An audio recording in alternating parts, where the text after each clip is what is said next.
races motorcycles and tunes suspension right there with the helmet on. Definitely gives an advantage, right? Kind of understanding the physics of the bike, how the angles work, and having been a rider for so many years before I did the engineering school, I still have that off switch.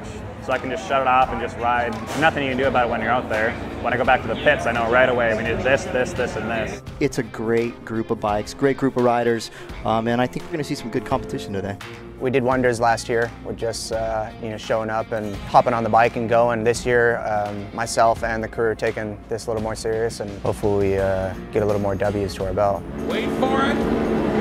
We're green. There it is. Oh, big wheelie. Kyle Honsor almost looped the thing out, and that was not the start that he wanted to get, I'll guarantee you. And I got to prove it to the riders, prove it to the company, everyone that gave me the opportunity.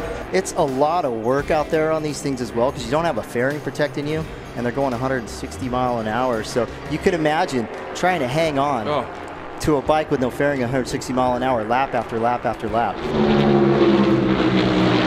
All right, here we go. Cross the line. 1 lap to go. White flag is out. Bobby Fong, Tyler O'Hara. There you see McWilliams just in front of Corey West, and then a bit more in the background, Kyle Onsork rounding out your top 5. Tyler coming after it. Fong trying to hang on.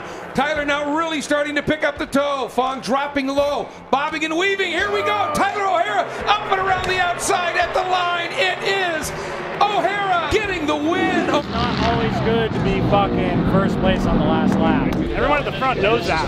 Everyone that can run at the front knows that. That's what happened last year. Tyler's playing chess, not checkers. So this is the way of the game, but we rode good. We had some fun. We earned some money, and we got on the podium after a tough weekend so far. So looking forward to tomorrow. And it's good to be more a full-time racer this year. I was doing the Alpine Star gig last year, doing a kind of part-time race, part-time working, and this year definitely concentrating more on putting a little more effort into my program. Did you guys actually pull the clutch out and check the clutch? We haven't done anything yet. The bike just came back from Park for May a little while ago.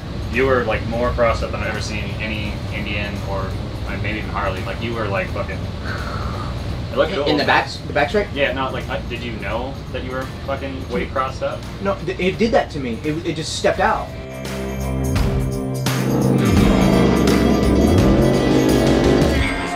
Class here. Oh!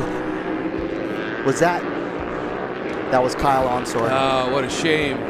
Oh, problem. Corey West looks like the engine might have let go. There's a look at Andy DeBrino as he sits in that 4 spot right now. Oh, and a big off. That's down in the chicane, and that's the approach to the chicane here. Yellow flag. Red flag on the track. You had to. That bike right there in the middle of the track. I think that's Alex Taylor. Real smart about the strategy. I see you. You just need to be in that catbird seat, dude, and ready for that slingshot. Don't let them take advantage of you again. They're going to try to get you to the front. I know. Oh, he lost it at turn in. That's a tough spot to crash. You're getting slung back onto the racetrack, and the 38's got to swerve out of the way to miss him. Now this is a red flag, so there are some restrictions, but let's take a look. He might have an opportunity to get back in the race. We're just having a few little issues with the shift mechanism. I'm having a problem with 4th gear, but I think I've got it figured out. How you were second, you kind of pulled ahead up here. Did you feel that? Yeah. Kind of draft coming in, and then you pulled back, got second. You feeling him? Yeah. That's kind of the maneuver. Are you thinking those strategies? Cool.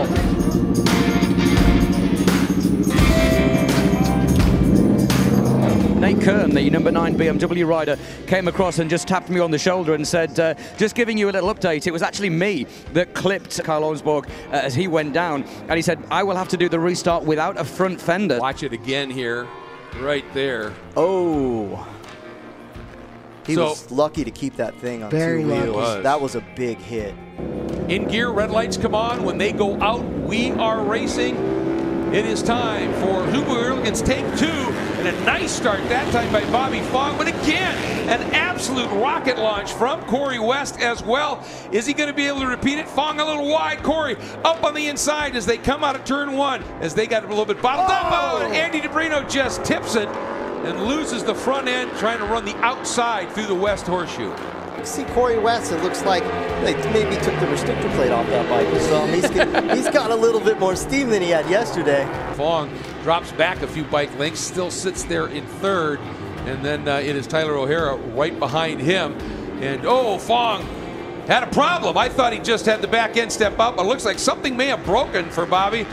All right, here we go, and there goes Corey West just blowing by. Here comes Tyler O'Hara up and around the outside of Jeremy McWilliams, but can Jeremy now do something in terms of a return draft? I think he's too far back to be able to get all the way to the front. It's going to be this close. He's closing for second. What happens at the line? And it is Corey West hanging on for the win with Tyler O'Hara second, Jeremy McWilliams third.